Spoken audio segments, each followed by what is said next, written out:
Hey everyone, welcome back to Faster Cars channel, where we dive deep into everything automotive. Today we're talking about one of Fiat's most intriguing models, the Fiat Tipo. But here's the twist. Instead of just discussing what we thought would happen with the 2026 Fiat Tipo, we now have conflicting reports suggesting that this beloved compact might not even make it to 2026 in its current form. So buckle up because things are about to get interesting.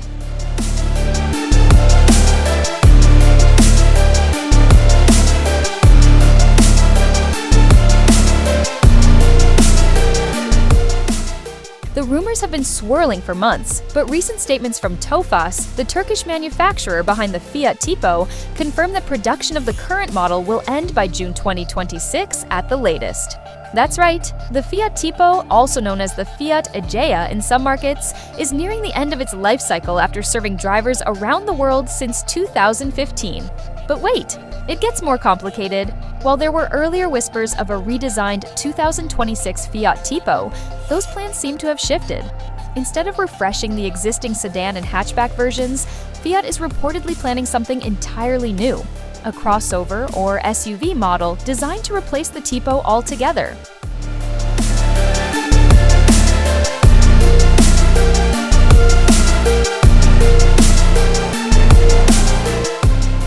So, what can we expect from this mysterious replacement? Early leaks suggest Fiat may introduce an all-new crossover built on Stellantis' Smart Car platform. Some insiders are calling it the Fiat Fastback, while others speculate it could be tied to the iconic Panda nameplate, perhaps as a modernized Panda-based SUV. This new model isn't just a rebranding exercise. It's expected to bring bold styling, advanced tech, and eco-friendly powertrains to the table. Think sharp lines, muscular proportions, and maybe even coupe-like rooflines. Essentially, it's Fiat adapting to the global demand for crossovers and SUVs.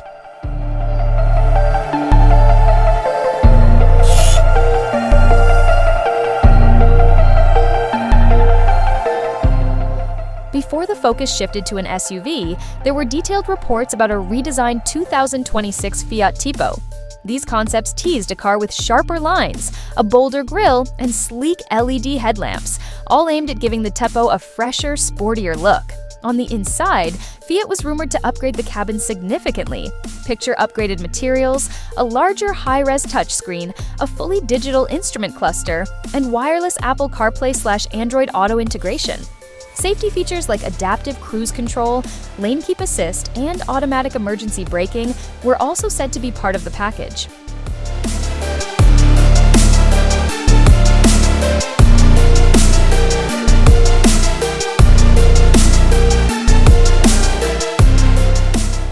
And let's not forget the powertrain options. Reports hinted at efficient engines, including mild hybrid systems, to keep the Tipo competitive in today's market. Unfortunately, these updates won't see the light of day if the Tipo truly bows out next year. Fiat's decision to pivot away from the traditional Tipo makes sense when you consider the industry trends. Global sales data shows that SUVs and crossovers dominate consumer preferences, offering practicality, higher seating positions, and a touch of ruggedness that appeals to buyers.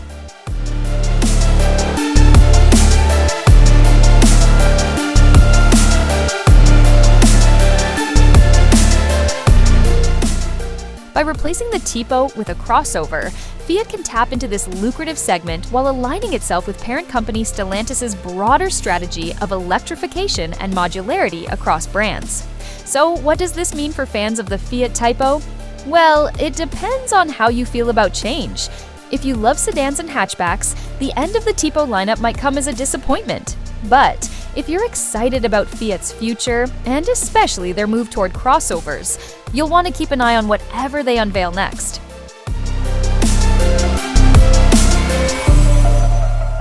Personally, I'm curious to see how Fiat balances affordability with innovation in their upcoming models.